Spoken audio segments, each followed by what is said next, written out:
Ако плащахме за мечтите си, значи аз в момента съм платила тарифата с днешния си ден. Това е втора част на видеото, в което аз отварям пратка от Тему, просто защото вече съм отчаяна от това какъв точно ден ми се е случил днес.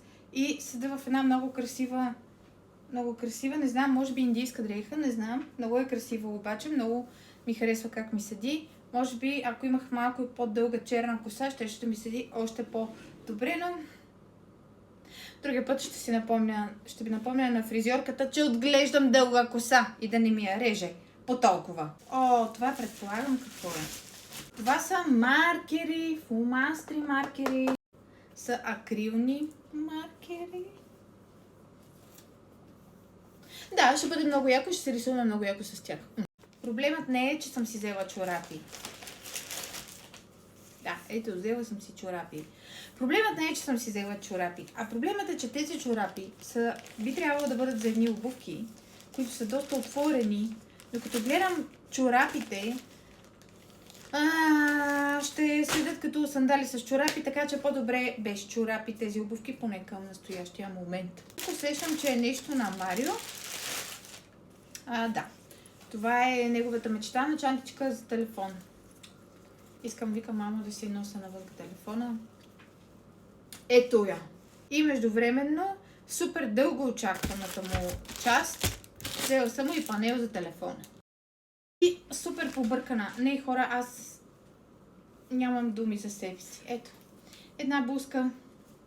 Падат конци от нея. Една блузка. Пролетна.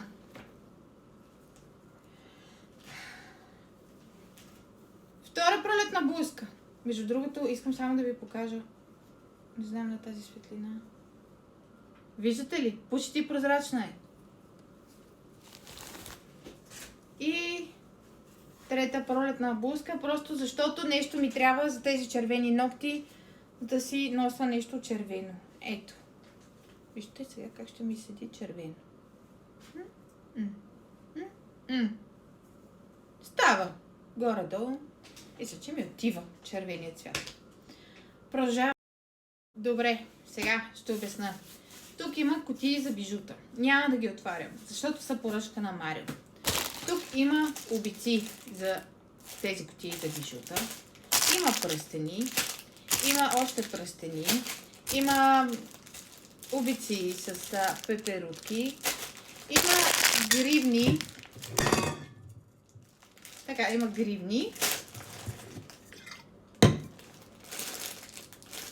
И момент, още едни карти съм си взела. Защото има бухал. За тези кутии за бижута. С Марио сме решили да направим за лятото мистериозни кутии за децата.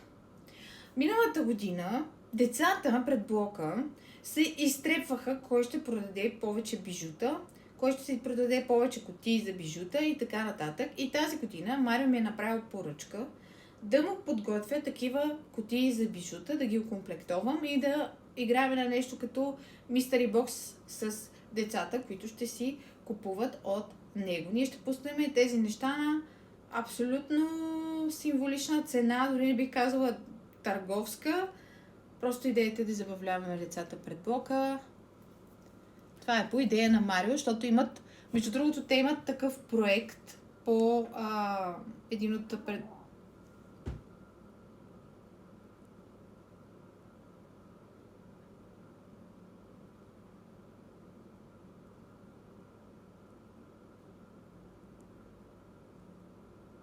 Да?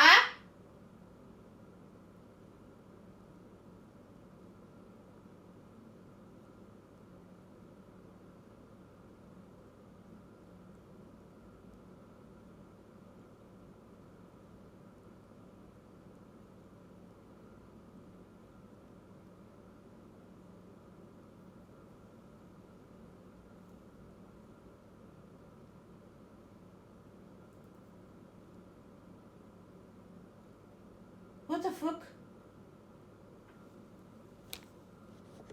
Хора, нещо стана.